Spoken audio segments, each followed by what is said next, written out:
Namaste, and welcome to our continuing series on the life divine with our beloved Ranga. We are now in the chapter Supermind, Mind, and Overmind Maya on page 297, beginning with the sentence, "In this simultaneous development of multitudinous, independent, or combined powers." And you have read it, we have read it last week. So we'll go through each sentence. We just comment on each sentence. Okay.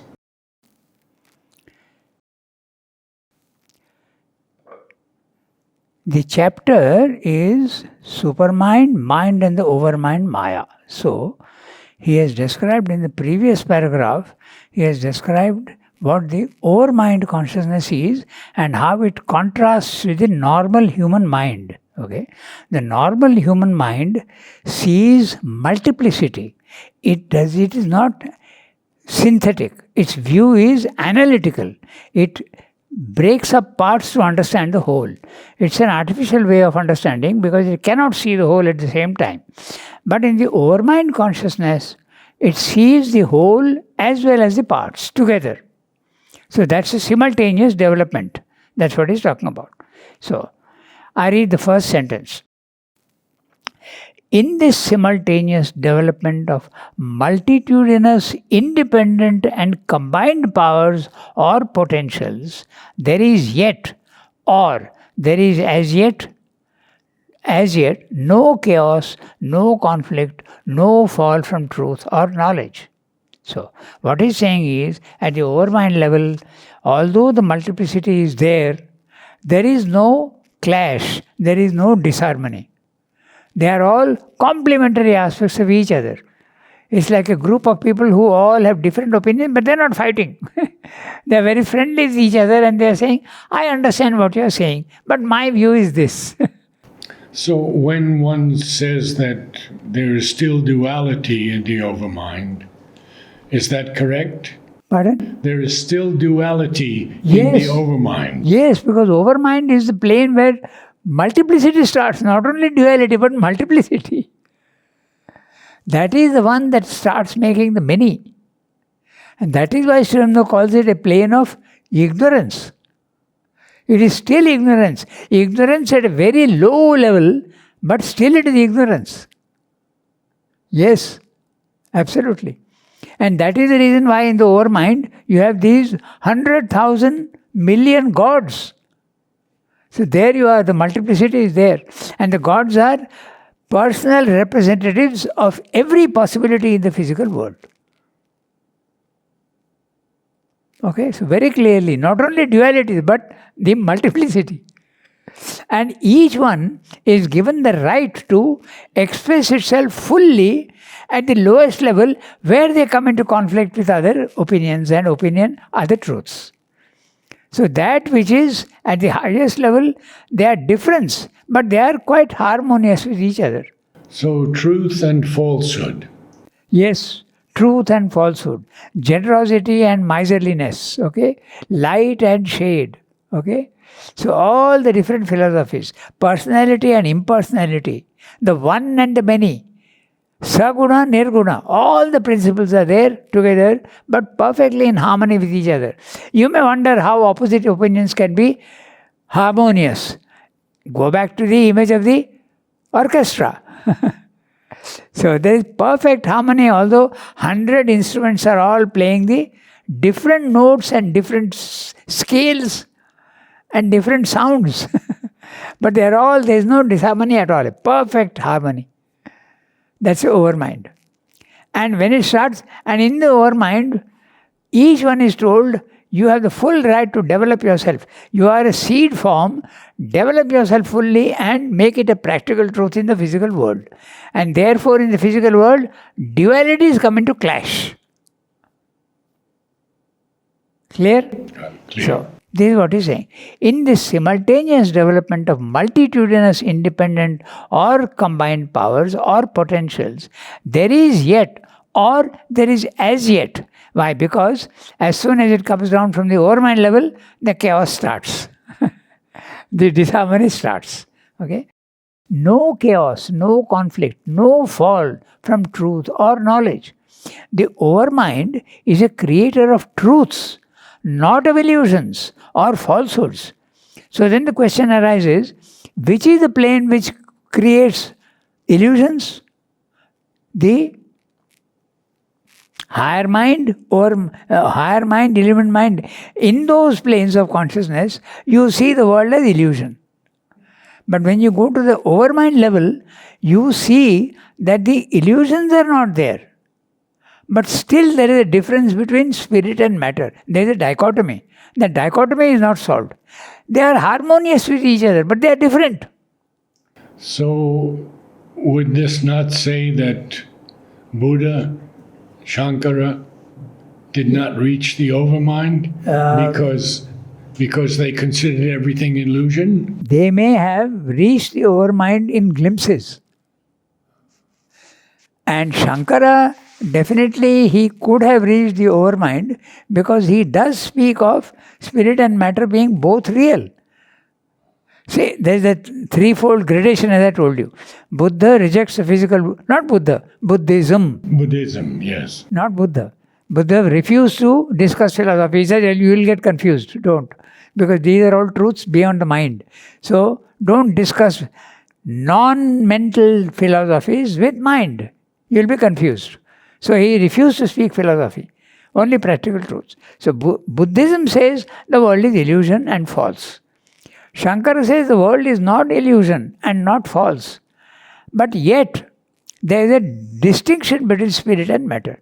They may be perfectly harmonious with each other at a certain level, but they are different. They are not one and the same thing. Go to the supramental level, that's what Swami says, why didn't you go one more step? In the Life Divine, he said that as earlier. We have maybe forgotten, but he says that. So, Buddhism also is a Vedic religion.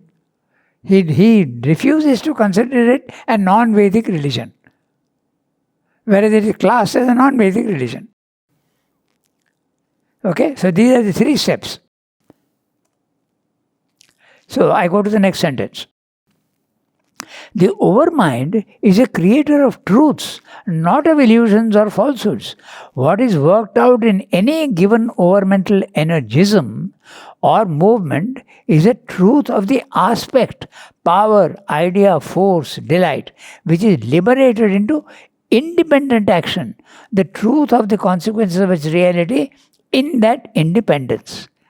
Okay, let's have a look at the sentence. The overmind is a creator of truths. So if you are at the overmental level, the world is not an illusion for you, it is real. But it is separate. It is not the divine. It is real but not the divine. There is a divine and there is a world. They are different from each other. Like if you want two friends, they are quite different and yet they are friendly with each other. In a way of speaking. Okay, so this simultaneous, the overmind is a creator of truths, not of illusions or falsehoods. What is worked out in any given overmental energism. Now that word, I think last time we were discussing. Yes, we did, yes. Yeah, there is a vast sea of energy and each wave is an energism. So, it is one aspect of, like, there is a vast field of matter and each body of yours, each body of mine is a piece of matter. So exactly the relation would be the same between energy and energism.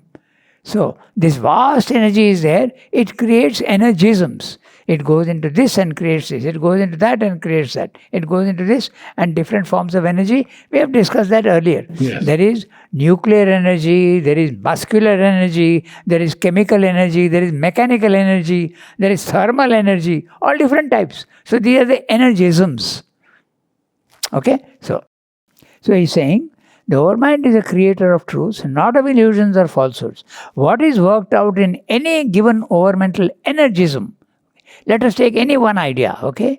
Energism or movement is a truth of the aspect, power, idea, force, delight, which is liberated into independent action. So, in other words, that one energism it is liberated. You have the right to express yourself fully. That's what it says. You spoke of truth and falsehood. Okay, so truth also has the right to express itself fully in the physical world. Falsehood also has the right to work itself out fully in the universe.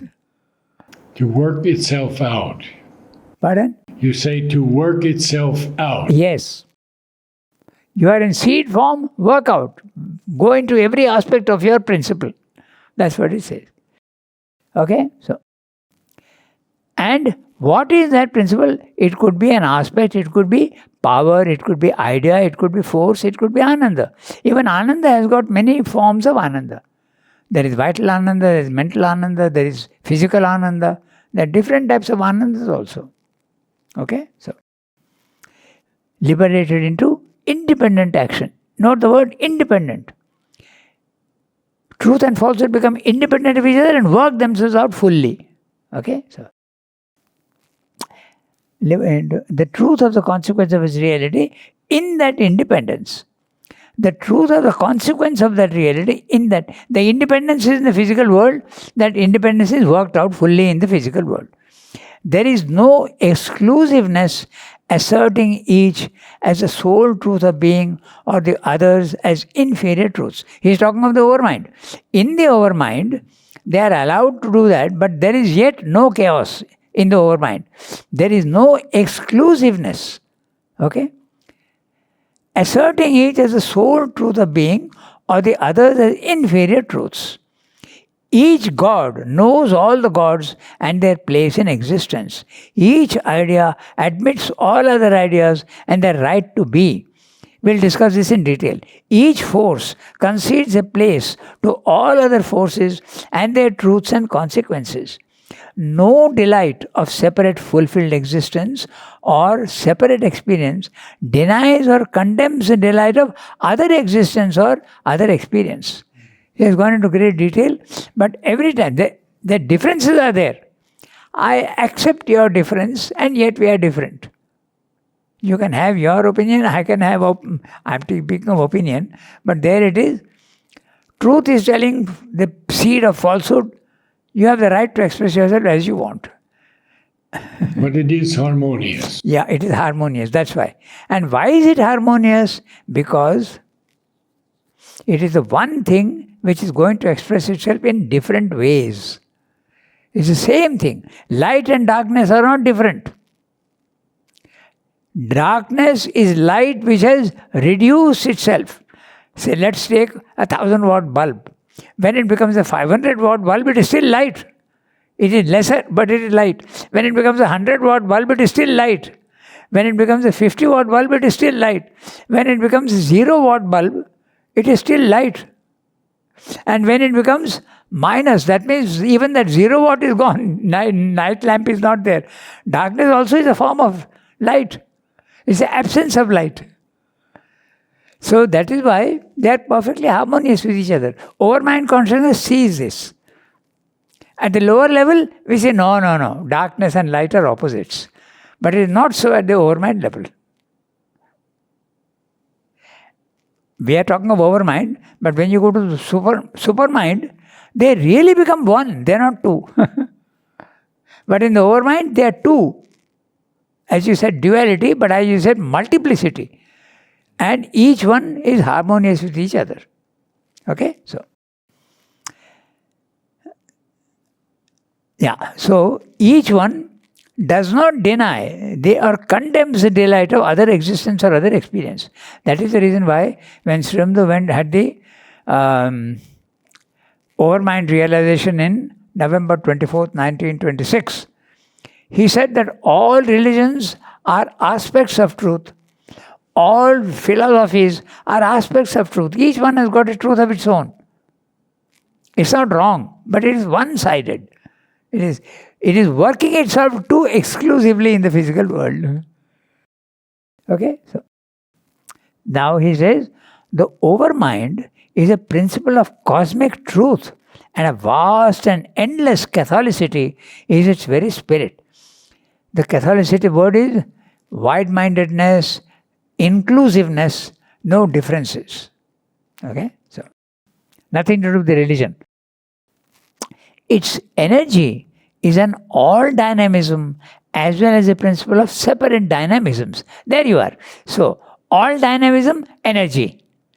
Principle of separate dynamism, energism. Okay? So, It's a sort of inferior supermind. yeah. It's a sort of inferior supermind, although it is concerned predominantly not with absolutes, but with what might be called dynamic potentials and pragmatic truths of reality, or with absolutes mainly for their power of generating pragmatic and creative values. Although, too, its comprehension of things is more global than integral. We'll discuss that global and then integral.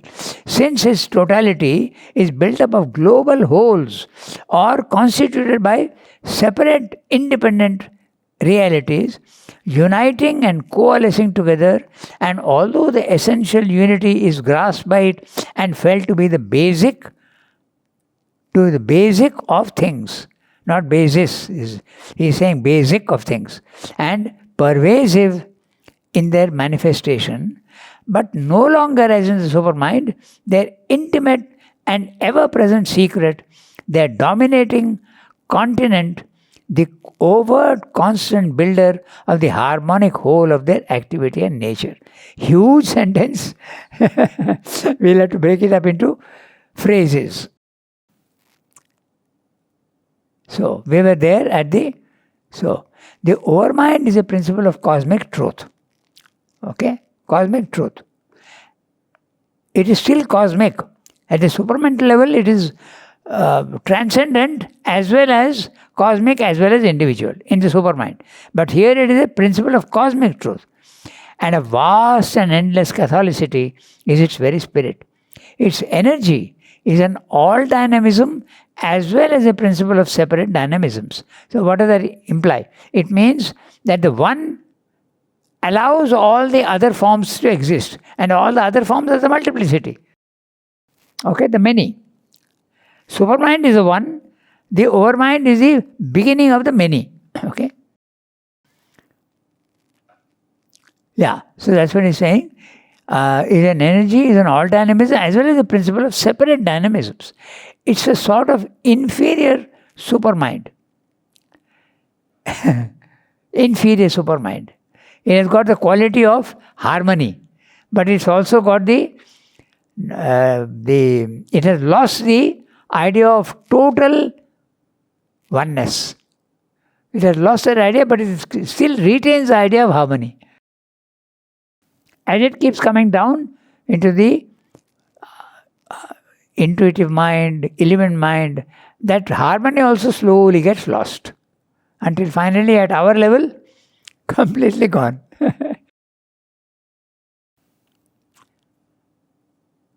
So, principle of separation is a sort of inferior harmony, although it is concerned predominantly not with absolutes, but with what might be called dynamic potentials or pragmatic truths of reality. Now, dynamic potentials. Okay? In the supermind, you have only absolutes.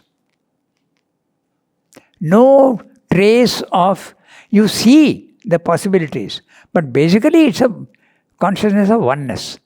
But here, dynamic Potentials, yes. The energy can express itself in various energisms. Dynamic potential. But dynamic means it can become a reality. But it is still potential. It's not the actual thing. They are also almost oxymoron. Yes.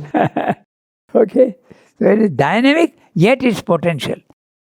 Pragmatic truths. Okay. Pragmatic means in the physical world, it is the beginning of the pragmatic truths of reality, or with absolutes, mainly for their power of generating pragmatic or creative values. He's going into great detail. He's saying that even if it has got absolutes, you see it more as this absolute has a capacity to manifest itself. In that sense he's talking. Okay? Create pragmatic and creative values. Although too, its comprehension of things is more global than integral. Now, Interesting. Global than integral. Okay. An idea has come to me, I am telling you. Okay. Take an astronaut. Okay. He is at his home and he knows at 12 o'clock he has to go into the space station. Okay. What's he seeing? He is in his home, he is having breakfast, he sees his children, his wife, his tables, chairs, TV sets, everything he sees. Multiplicity. He comes out into the street, he sits in his car and goes. Okay. He goes to the aerodrome and sits in the rocket and starts going up. As he keeps going up, what does he see? After a sudden, he doesn't see his street. He sees the whole town. If he goes up even more, he sees the whole district. He goes up into the space station, he is seeing the globe, entire globe. He is not seeing the street, he is not seeing the houses. He is seeing global, his vision becomes global. Okay? So, very good. But not integral. Rather, integral means you must have a view of the globality and also the many. That would be integral. Integral means inclusive of everything. So you should be able to see the one and the many, the whole and the parts. Right? So, global than integral. Since its totality is built up of global wholes or constituted by separate independent realities, uniting and coalescing together, and although the essential unity is grasped by it and felt to be the basic of things and pervasive in their manifestation, but no longer as in the supermind, their intimate and ever-present secret, their dominating continent, the overt constant builder of the harmonic whole of the activity of nature. So in the overmind, there is a sense of the oneness. See, he's saying, although the essential reality is grasped by it and felt, not experienced, and felt to be basic of things. Yes. It's not experienced. But in the overmind, it is integral. That's what he's pointing out, the difference between the two. Okay? And pervasive in their manifestation, but no longer as in the supermind, their intimate and ever-present secret. You have to help us with that secret. Pardon? Help us with that secret. Yeah. Ever-present secret. Okay. Because it sees the oneness, but the many are secret, na? Like the seed. The tree is secret in the seed. You could see it in that way. So their dominating continent, it contains everything. The overt, constant builder of the harmonic whole of their activity and nature. So this is the nature of the overmind. The overmind is a plane where the many start becoming, have the potential to become realities in the physical world. So all the dualities that you see here are all starting there. And, or we can put it in another way, in the supermind, there are the real ideas. Remember what he calls the real idea.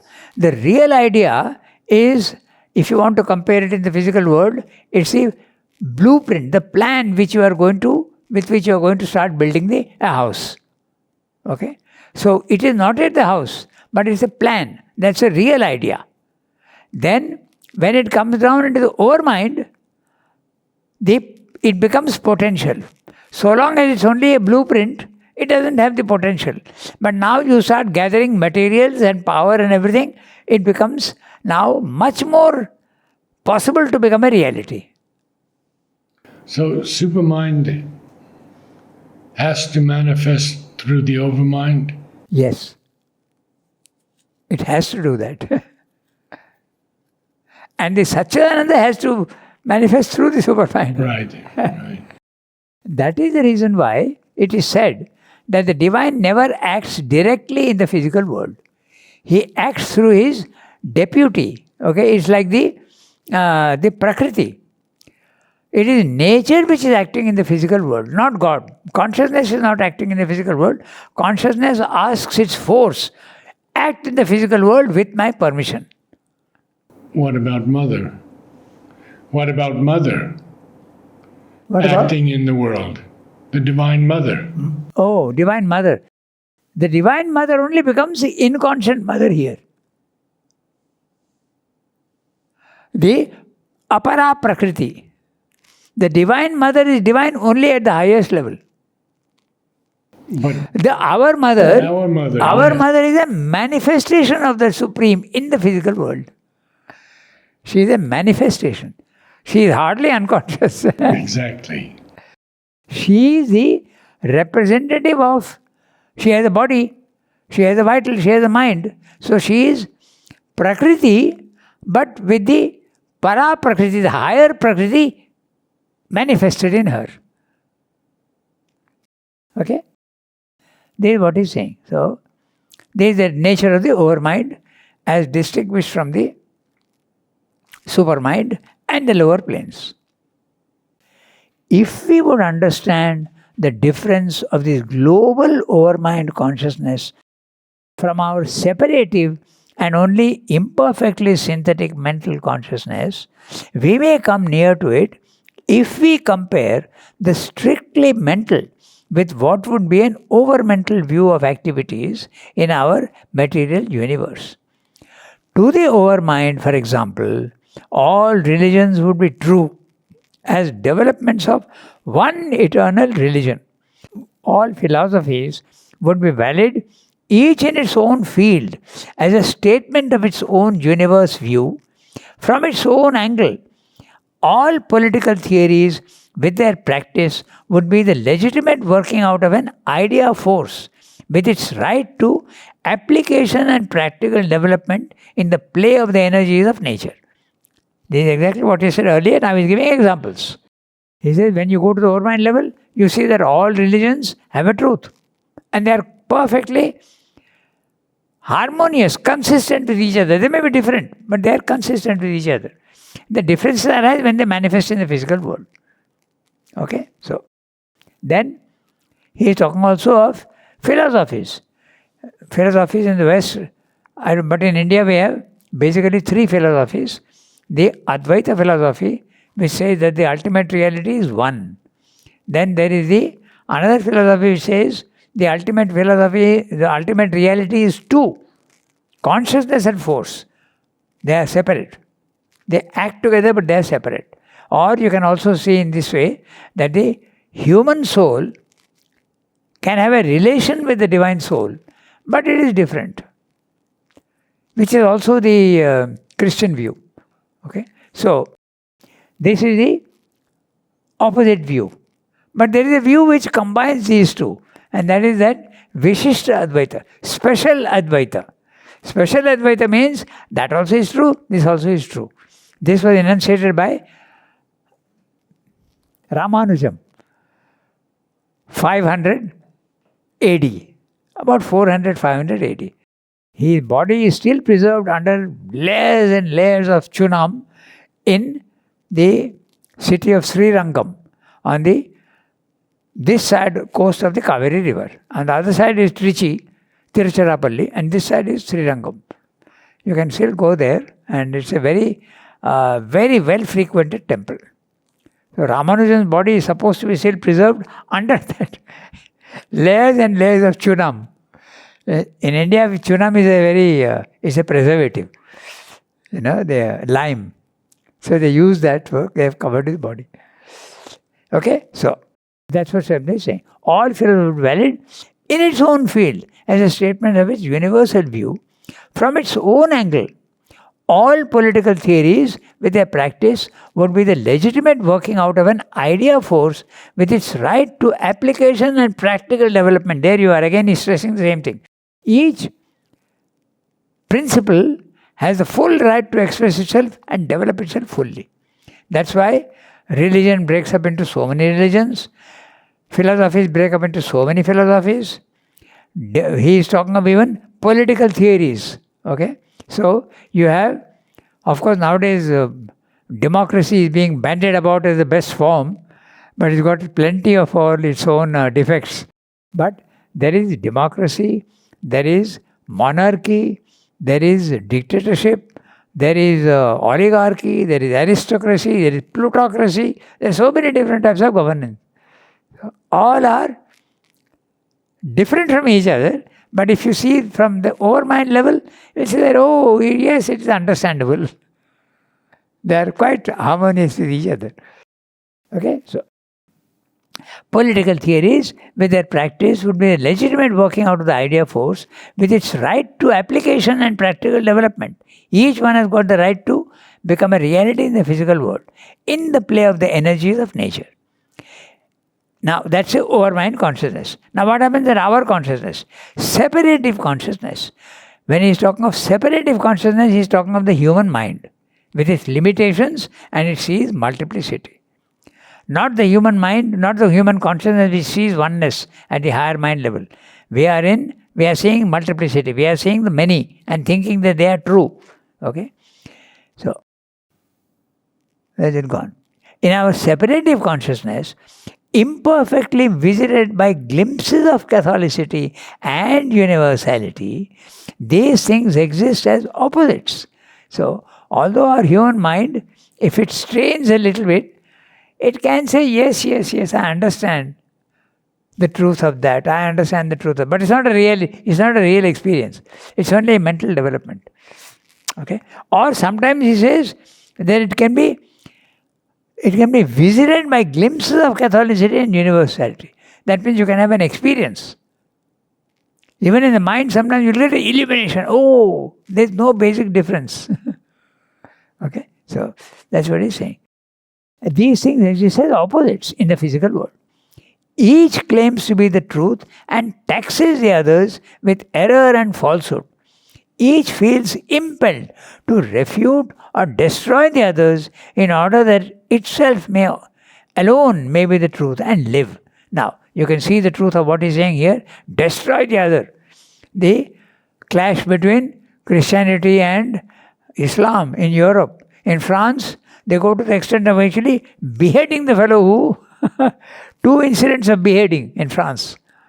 Okay, so look at the word what Swami is using. These things exist as opposites. Each claims to be the truth and taxes the others with error and falsehood. Each feels impelled to refute and destroy the others in order that itself may alone be the truth and live. Very clear. You can see also that this is also what Islam and Christianity. Islam does it violently. Either you accept the Quran or we cut off your head. Okay, that was how it spread. In Christianity, is subtler. Okay, Christianity is superior to any other religion. You better convert. So it's by proselytizing, by spreading their ideas, and there also there is resistance. Okay, in India, in many states, we are introducing anti-conversion laws. We don't want to be converted. So it's a very complex question. So, in order that may be truth and live. At best, each must claim to be superior, admit all others only as inferior truth expressions. Even when you say that, okay, I accept you, but we are superior to you. That's what Yes. So, would you say that about India? I don't think it can be accurately said that we are superior to you, because in India you allow all the religions to exist as co-brothers if you want. Sikhism, Jainism, okay, Buddhism. Even the materialist is given his due. Okay, so there are so many religions, other religions also. Shaivism, Vaishnavism.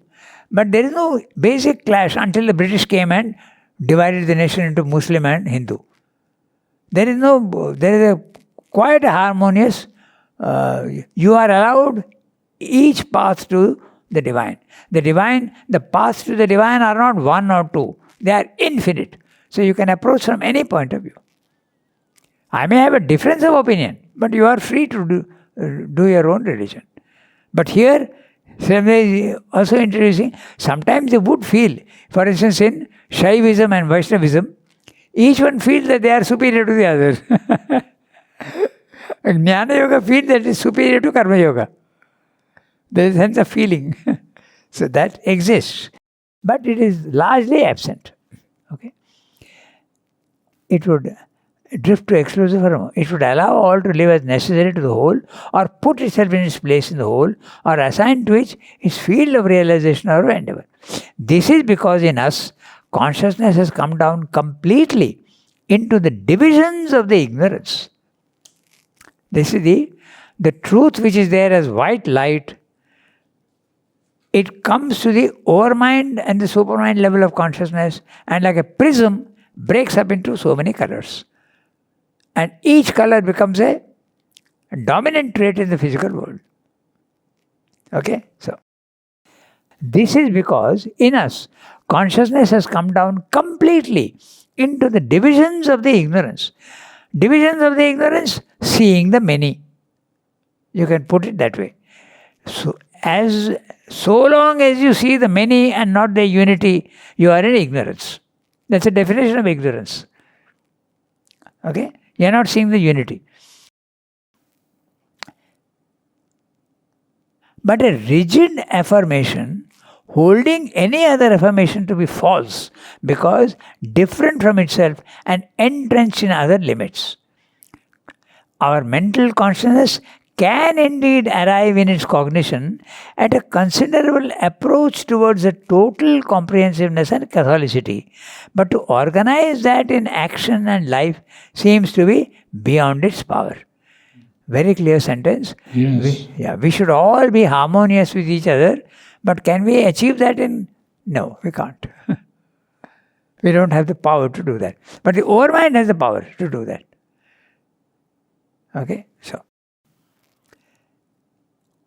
Evolutionary mind, manifest in individuals or collectivities, throws up a multiplicity of divergent viewpoints, divergent lines of action, and lets them work themselves out side by side, or in collision, or in a certain intermixture. So, all these opposites that are there, the many, they are either working with themselves in collision or intermixture. If you remember, in the overmind consciousness, the gods are often working independently or in cooperation with others, or are in conflict with others separately. Mm-hmm. That's what he's saying here. In the physical world, that also can happen. Okay? So I read that sentence again. But evolution. We see it very evidently in the physical world. Yes. We see it every day. Yes, that's right. Even if I'm very wide-minded, I say, yes, we should live in harmony. But can it be done? It can't be done so easily. The power is not there. There is a flower, that hydrangea, that Mother has named collective harmony. She said is only possible for the divine. There you are. That's right. So if we reach the divine in our sadhana, then it becomes possible. Yes. For you. But what about the others who are not in that consciousness? What about the collective? That's what I was going to say. Exactly. That is the reason why Auroville and ashram have been created. To see whether a collective raising of consciousness to a certain level is possible. Then there can be harmony. Neither in Auroville nor in ashram is there perfect harmony. But there is an acceptance that, okay, you have a different view, I have a different view. We have a working relationship. As Srimanta uses in another place, disorderly order. There is an apparent order, but it's disorderly. In fact, that difference of opinion has become very prominent now in Auroville. Very strong. But it has to get solved, it will get solved.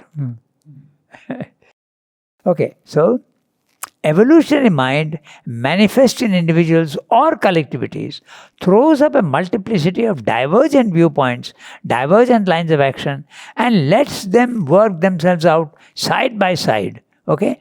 Side by side, together, relatively harmonious, or in collision, or in a certain intermixture. So, look at the intermixture in England, okay, politically. You have a monarchy and you have a democracy at the same time. Intermixture. A good example of a political thing with intermixture. Monarchy is there and democracy also is there. So, intermixture.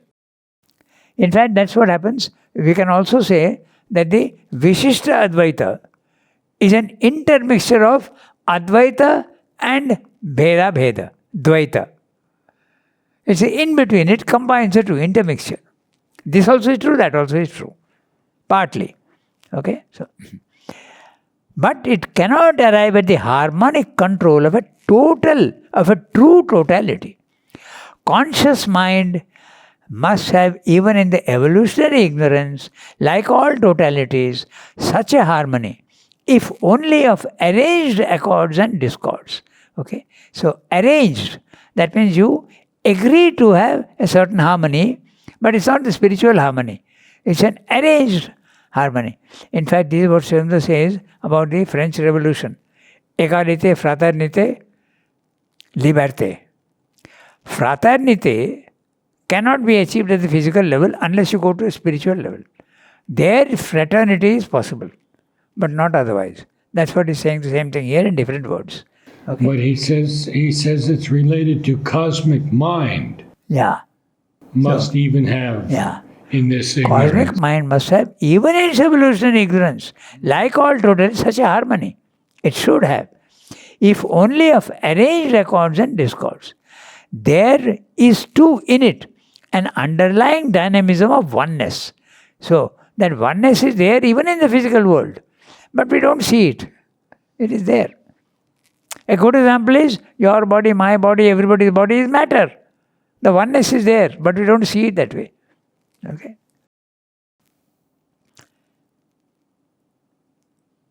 There is too in it an underlying dynamism of oneness.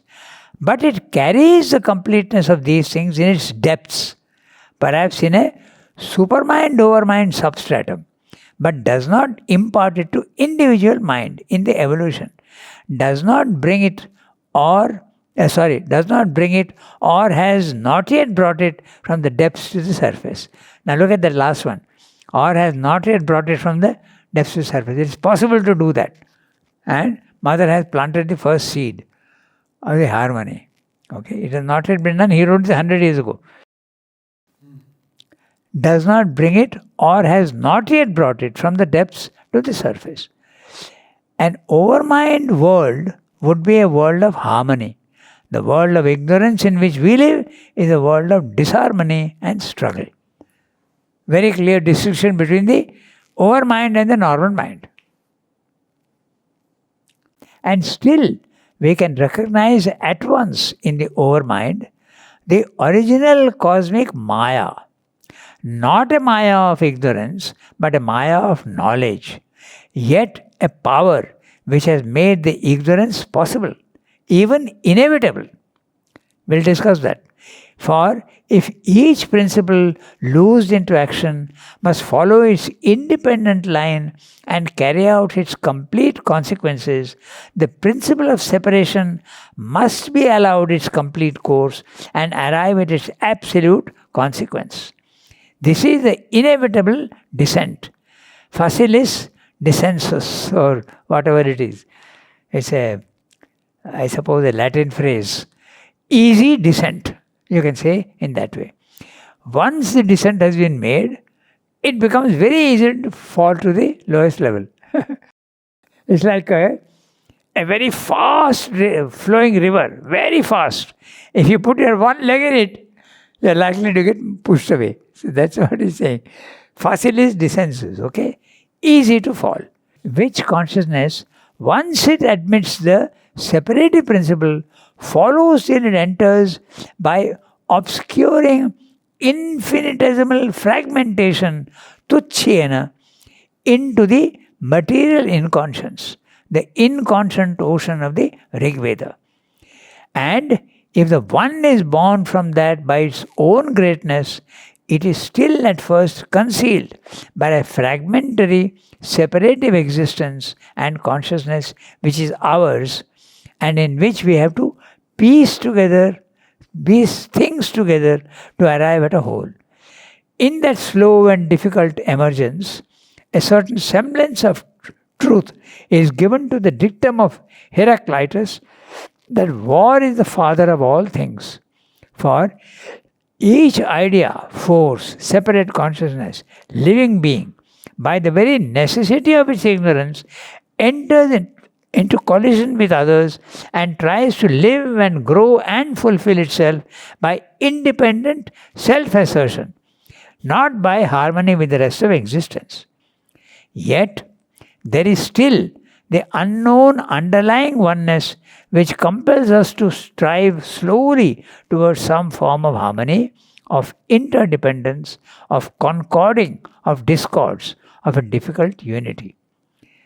But it is only by the evolution in us of the concealed superconscient powers of cosmic truth and of the reality in which they are one that the harmony and unity we strive for can be dynamically realized in the very fiber of our being and all its self-expression, and not merely in imperfect attempts, incomplete constructions, ever-changing approximations.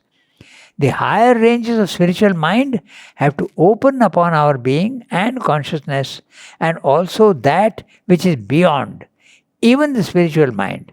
That which is beyond even the spiritual mind must appear in us if we are to fulfill the divine possibility of our birth into cosmic existence. Namaste all, and thank you. Thank you, Ranga.